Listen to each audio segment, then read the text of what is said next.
అనగానే హిట్ అయిన సినిమాకు సీక్వెల్ తీసుకురావటం కాదు, లేదా సీక్వెల్స్కు క్రేజ్ ఉంది కదా అని కాదు. కొన్ని సీక్వెల్స్ ఎలా ఉంటాయంటే కేవలం క్యారెక్టర్ను రిపీట్ చేసేందుకు సీక్వెల్ను తెరకెక్కిస్తారు. అలాంటి సీక్వెల్ డబుల్ స్మార్ట్. ఈ సీక్వెల్ కేవలం ఇస్మార్ట్ శంకర్ క్యారెక్టర్ పైనే డిపెండ్ అయి ఉంది. బాహుబలి సీక్వెల్ అంటే అది బాహుబలిని కట్టప్ప ఎందుకు చంపాడు అనేది చూపించారు. F3 అంటే F2 కంటే ఎక్కువ ఫన్ ఉంటుందని ప్లాన్ చేశారు. ఇక పుష్ప, దేవర, సలార్ అన్నీ కూడా ఒక భాగంలో కథ సరిపోదని 2 భాగాలుగా తీసుకొస్తున్నారు. కానీ ఒక డీజే టిల్లు, ఒక ఇస్మార్ట్ శంకర్ కేవలం క్యారెక్టర్ ను బేస్ చేసుకుని వస్తోన్న సీక్వెల్స్. టిల్లు స్క్వేర్ కు అయినా, ఇప్పుడు రిలీజ్ కు రెడీ అవుతోన్న డబుల్ స్మార్ట్ కు అయినా హీరో క్యారెక్టరైజేషన్ కీలకం. వారి క్యారెక్టర్లు క్లిక్ అయితేనే కాసులు ఉంటాయి. ఆల్రెడీ టిల్లు తన మ్యాజిక్ ను రిపీట్ చేశాడు. 100 కోట్లకు పైగా వసూళ్లను కొల్లగొట్టాడు. ఇప్పుడు డబుల్ స్మార్ట్ తో ఇస్మార్ట్ శంకర్ తిరిగొస్తున్నాడు. భీమ్ కొత్త సింగిల్ ను రిలీజ్ చేసినప్పుడు, దేవర ప్రమోషన్స్ ను నెక్స్ట్ లెవెల్ కు తీసుకువెళ్ళినప్పుడు రామ్ న్యూ మూవీని మినిమం ఎక్స్పెక్ట్ చేస్తారు మెగా ఫ్యాన్స్.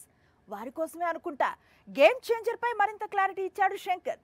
ఇప్పుడు ఈ సినిమా రిలీజ్ డేట్ పై, అలాగే ప్రమోషన్స్ ఎప్పుడు బిగిన్ చేసేది లీక్ చేశాడు. గేమ్ చేంజర్ అనగానే పాటలు లీక్ అవుతుంటాయి, లేదా లొకేషన్స్ నుంచి సీన్స్ లీక్ అవుతుంటాయి. ఇప్పుడు వీటన్నిటికీ మించిన లీక్ బయటకి వచ్చింది. అదే ఈ సినిమా రిలీజ్ డేట్, అలాగే ప్రమోషన్స్ ప్లానింగ్. రాయన్ తెలుగు ప్రీ రిలీజ్ ఈవెంట్ లో దిల్ రాజు గేమ్ చేంజర్ ను క్రిస్మస్ సీజన్ లో రిలీజ్ చేస్తున్నట్లు ప్రకటించాడు. ఇప్పుడు ఈ సినిమాను క్రిస్మస్ కు ఎప్పుడు రిలీజ్ చేసేది క్లారిటీ ఇచ్చే ప్రయత్నాల్లో ఉన్నారు. డిసెంబర్ 20న గేమ్ చేంజర్ ను ప్రేక్షకుల ముందుకు తీసుకొస్తారట. పాన్ ఇండియా వైడ్ గా 5 భాషల్లో మూవీని భారీ ఎత్తున విడుదల చేయబోతున్నారట. అంతేకాదు ఆగస్టు చివరి వారం నుంచి ప్రమోషన్స్ ను గట్టిగానే ప్లాన్ చేశాడట శంకర్. ప్రస్తుతం ఈ సినిమా ప్రీ ప్రొడక్షన్ వర్క్ జోరుగా జరుగుతోంది. స్టార్ హీరోల అభిమానులు ఏదైనా తట్టుకోగలరు, కానీ తమ హీరో లుక్ డిస్టర్బ్ అయితే తట్టుకోలేరు. ఒకసారి ఆదిపురుష్ లుక్ విషయంలో, గ్రాఫిక్స్ విషయంలో ఇలాంటి ఇబ్బందే వచ్చింది. ఆచార్య ఫ్లాష్ బ్యాక్ ఎపిసోడ్స్ లో చిరు లుక్ మెగా ఫ్యాన్స్ ను బాధించింది.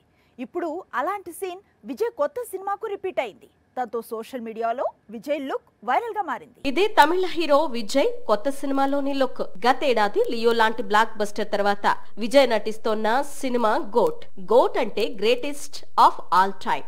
ఈ సినిమాలో విజయ్ ట్రిపుల్ రోల్ చేస్తున్నాడని సమాచారం. అందులో ఒకటి యంగ్ లుక్ కూడా ఉంది. దాంతో చిత్ర యూనిట్ డిఏజింగ్ టెక్నాలజీని వాడి కొన్ని సీన్స్ ను, సాంగ్స్ ను ప్లాన్ చేసింది. అందులో భాగంగా రిలీజ్ అయిన సాంగ్ స్పార్క్. సాధారణంగా విజయ్ సినిమా సాంగ్స్ అంటే చాలా క్రేజ్ ఉంటుంది, కానీ గోట్ కు అలాంటి క్రేజ్ రిపీట్ కాలేదు.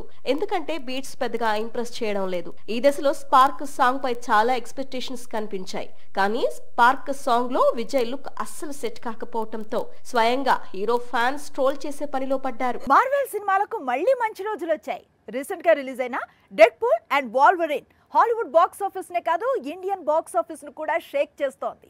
మార్వెల్ కు ఉన్న క్రేజ్, డెడ్ పూల్, వాల్వరిస్ చేసిన సాహసాలు ఈ సినిమాకు ఇండియన్ బాక్స్ ఆఫీస్ దగ్గర 100 కోట్ల వసూళ్లు దాటేలా చేశాయి. 2019 ఎండ్ గేమ్ రిలీజ్ తర్వాత మార్వెల్ మూవీస్ కు క్రేజ్ తగ్గుతూ వస్తోంది. 5 ఏళ్లుగా ఎన్నో సూపర్ హీరో సినిమాలు, మరెన్నో సూపర్ హీరో కథలు పట్టుకొచ్చింది మార్వెల్. కానీ స్పైడర్ మ్యాన్ సిరీస్ తప్పితే మిగతా చిత్రాలేవి పెద్దగా అంచనాలను అందుకోలేకపోయాయి. కానీ ఎప్పుడైతే డెడ్ పూల్ తో వాల్వరిన్ కాంబినేషన్ కలిసిందో మార్వెల్ మూవీస్ కు మళ్లీ మంచి రోజులు ప్రారంభమయ్యాయి. హాలీవుడ్ లో ఇప్పటికే biggest blockbuster of the year మూవీగా నిలిచేందుకు డెడ్ పూల్ అండ్ వాల్వరిన్ పరుగులు తీస్తోంది. ఇప్పుడు ఇండియాలోనూ ఈ చిత్రం 100 కోట్ల వసూళ్లను దాటింది. ముఖ్యంగా నార్త్ మార్కెట్ నుంచి మార్వెల్ మూవీ భారీ వసూళ్లను రాబట్టింది. నెక్స్ట్ ఇదే సిరీస్ లో captain America Brave new world release కానుంది. ఇండియన్ సినిమాకు 100 ఏళ్లకు పైగా చరిత్ర ఉంది. కానీ చరిత్రను సృష్టించిన చిత్రాలు కొన్నే ఉన్నాయి. ఒక మొఘల్-ఈ-ఆజం, ఒక షోలే, ఒక హమ్ ఆప్కే హై కౌన్. ఈ సినిమాలకు భారతీయ సినీ పరిశ్రమలో ప్రత్యేకమైన స్థానం ఉంది. వీటిల్లో హమ్ ఆప్కే హై కౌన్, అదేనండి ప్రేమాలయం, 30 ఏళ్లను పూర్తి చేసుకుంది. హమ్ ఆప్కే హై కౌన్ మూవీ ఈ ఏడాది ఆగస్టు 5తో 30 ఏళ్లు పూర్తి చేసుకుంది. Bollywood biggest hits, biggest block buster, all time classic, ఇలా ఏ పేరు తీసుకున్నా ఈ సినిమా పేరు ఉండి తీరాల్సిందే. 3.5 గంటల సినిమా, 14 పాటలు, అసలు విలన్ కనిపించడు, భారీ డైలాగ్స్ ఉండవు. అందుకే ఈ సినిమాను రిలీజ్ అయిన రోజున బాలీవుడ్ క్రిటిక్స్ హమ్ ఆప్కే హై కౌన్ పెద్ద వెడ్డింగ్ వీడియో అంటూ తీసిపారేశారు. కట్ చేస్తే థియేటర్స్ లోకి వచ్చిన తర్వాత హమ్ ఆప్కే హై కౌన్ రోజులు, వారాలు, నెలలు, సంవత్సరాల పాటు ఈ చిత్రం సింగిల్ స్క్రీన్ ను రూల్ చేస్తూ వెళ్ళింది. VCR కు అలవాటు పడిపోయి థియేటర్స్ కు రావటం తగ్గించేసిన ఫ్యామిలీ ఆడియన్స్ ఈ సినిమా చూసేందుకు క్యూ కట్టారు. అప్పటి వరకు నిర్మాతలకు లాభాలంటే కేవలం లక్షల్లోనే ఉండేది, కనిపించేది. కానీ హమ్ ఆప్కే హై కౌన్ రిలీజ్ అయిన తర్వాత కోట్లు కొరవటం చూశారు నిర్మాతలు. ఈ సినిమా ప్రదర్శితం అవుతూ ఉన్న థియేటర్స్ బయట బ్లాక్ టికెట్స్ అమ్మిన కొందరు 2 కొత్త ఇళ్లు కొనుక్కున్నారంటే ఆ రోజుల్లో ఈ సినిమా ఏ స్థాయిలో సంచలనాన్ని సృష్టించిందో ప్రత్యేకంగా చెప్పుకో అక్కర్లేదు. 30 ఏళ్ల క్రితమే 100 కోట్ల క్లబ్ అంటే చిన్న విషయం కాదు.